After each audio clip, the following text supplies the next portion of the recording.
Hello, good morning. તો આજે તો સવારે હું આવી ગઈ હતી જીમમાં, બટ ફોનમાં ચાર્જ હજી પણ એટલું નથી, કેબલ નથી ગાડીમાં કે હું એને ચાર્જ કરી શકું કે કાંઈક વિડીયો શૂટ કરી શકું. સો વર્કઆઉટ પતી ગયું છે. કાલે હું તમને ડેફિનેટલી મારું વર્કઆઉટ બતાવી દઈશ, બટ આજે સોરી ફોર દેટ.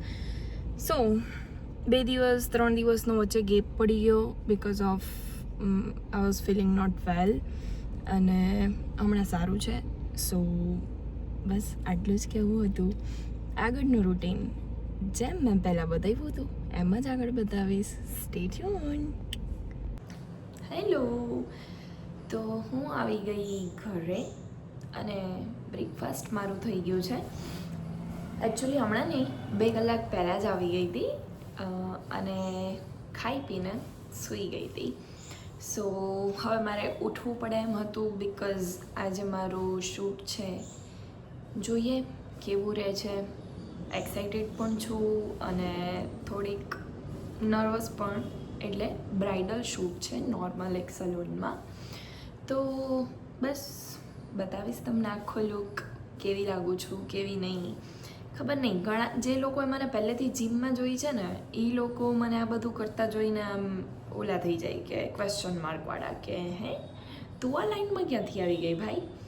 બટ એવું છે કે હંમેશા ખુદને ચેન્જ કરતું રહેવું પડે, ખુદમાં ચેન્જીસ લાવવા પડે, કંઈક નવું શીખવું પડે. સો બસ હું એ જ કરી રહી છું. ઓકે, સો સ્ટે ટ્યુન્ડ. હું તમને મારો આખો લુક બતાવીશ. સલૂન જઈશ ત્યારે તમને બતાવીશ શું છે કેવું છે.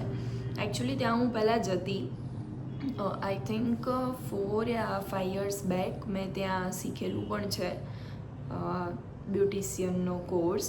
બટ ત્યાં એવું હતું કે બહુ ટાઈમ સુધી વર્ક કરવાનું હતું અને હું એટલી બધી ઊભી નથી રહી શકતી. લાઈક 8-9 કલાક કોન્સ્ટન્ટ સિઝન હોય ત્યારે ઊભા રહેવાનું. સો સેલ્યુટ છે એ લોકોને, જે લોકોને પોતાનો સલૂન છે, જે લોકો બ્યુટી પાર્લર ચલાવે છે એ લોકોને.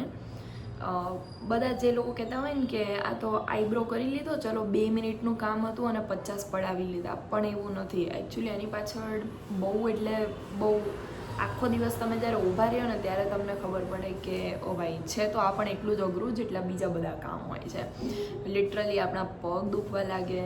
તમને ખાવાનું જ્યારે સિઝન હોય ને, જ્યારે હું જતી ત્યારે સિઝન હતી દિવાળીની, તો રેગ્યુલરમાં ત્યાં મારે કેવું હતું કે હું મેકઅપનું જે બધું શીખતી ને, એ જ્યારે મોડલ ડેઈલી લોકો બોલાવતા અને એની ઉપર કરતા, એટલે એ બધું આપણે શીખવાનું. અને એના પછી ફ્રી ટાઈમમાં હું જસ્ટ મારી પ્રેક્ટિસ માટે બધાના મેનિક્યોર છે, પેડિક્યોર છે, ફેશિયલ છે, એ બધું હું કરતી. તો દિવાળીના ટાઈમે તો મોડલને રેડી કરીને અમને મેકઅપનું કાંઈ શીખવાડો એવું પોસિબિલિટી નથી. બટ જે આ રેગ્યુલર વર્ક થતા ને, મેની પેડી છે, ફેશિયલ છે, વેક્સ છે, છોકરીઓને વધારે ખબર હશે અને છોકરાઓ પણ આજકાલ તો જો કે કરાવે જ છે બધું. તો એમાં અમે લોકો લાઈક સિઝન છે તો સવારે અમે વયા જતા વહેલા બધાય, અને રાત્રે હું 9-10 વાગે ઘરે આવતી. અને એમાં ખાવાના ઠેકાણા લાઈક 2 વાગે જમતા હોઈએ તો ક્યારેક 4 પણ વાગી જાય, ક્યારેક 5 પણ વાગી જાય. અને દિવાળીની નજીક એટલી ભીડ હોય, ખાલી દિવાળી નહીં, ઘણા બધા ફેસ્ટિવલ્સની નજીક, કે આપણામાં હિંમત જ ના રહે ભાઈ આખો દિવસ ઊભું રહેવાનું. બસ તો એ જ કન્ટિન્યુ લગભગ મેં 8 મહિના સુધી કર્યું. બટ પછી એમ થયું કે નહીં ભાઈ, હું આના માટે એકચ્યુઅલી નથી બની હઈશ. આઈ નો ક્યારેક એવું કંઈક આવે, ના કરે નારાયણને, એવું કંઈક થાય તો મારે બધું કરવું પણ પડે અને હું કરીશ પણ, એમાં કંઈ ના નથી. બટ ફિલહાલ હું ઈ કરવા માટે રેડી નથી. સો મેં સલૂન મૂકી દીધું હતું. અને ત્યાંથી જ કાલે દીદીનો ફોન આવ્યો છે કે મને એક મોડલની જરૂર છે, એક એમને કાંઈક શૂટ છે બ્રાઇડલનું અર્જન્ટ, એમની પાસે ચોલી છે પણ મોડલ હમણાં નથી. અને હું અમદાવાદથી હમણાં રાજકોટમાં આવી હતી, તો મેં એમને કીધું કે હા હું રાજકોટમાં જ છું, આપણે કરી લઈએ. સો બસ 12:30 મારે ત્યાં જવાનું છે અને હમણાં વાગ્યા છે 11. જવાનું હતું ગિટાર ક્લાસમાં, બટ અનફોર્ચ્યુનેટલી મેસેજ આવી ગયો છે કે આજે ગિટાર ક્લાસમાં સવારની બેચ બંધ છે, એટલે સાંજે જઈશું. એના પહેલાં હમણાં એક કામ છે કે મારે ક્લિનિકે જવાનું છે. એકચ્યુઅલી મારું હેરફોલ બહુ થાય છે અને હવે વધી ગયા છે આટલા 2 વાળ. એના માટે 2ને ખાલી બચાવવા માટે મારે હોસ્પિટલ બતાડવા જવાનું છે. આજની અપોઇન્ટમેન્ટ છે.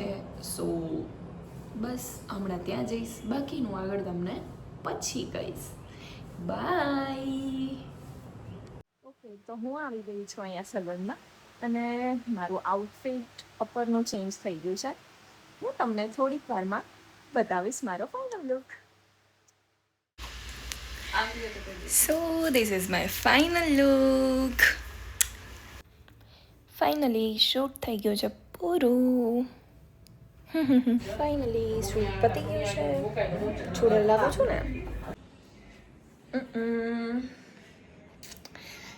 ઓકે, સો હું આવી ગઈ છું ઘરે પાછી. બટ હવે જવાનું છે ગરબા ક્લાસમાં. આઈ નો નેલ પોલિશ ફર્સ્ટ ટાઈમ જોઈ હશે ને. આ બધું સ્કેચ પેનનું વર્ક છે. શૂટની કારણે કર્યું હતું. આજે હિંમત જરાય નથી, બટ થોડીક અંદરથી શું કહેવાય, ખબર નહીં શું કહેવાય, ભેગી કરીને હિંમત જાઉં છું ગરબા ક્લાસમાં. ઓકે, સો હવે મળીશું નેક્સ્ટ વ્લોગમાં. Bye, good night, thank you for watching.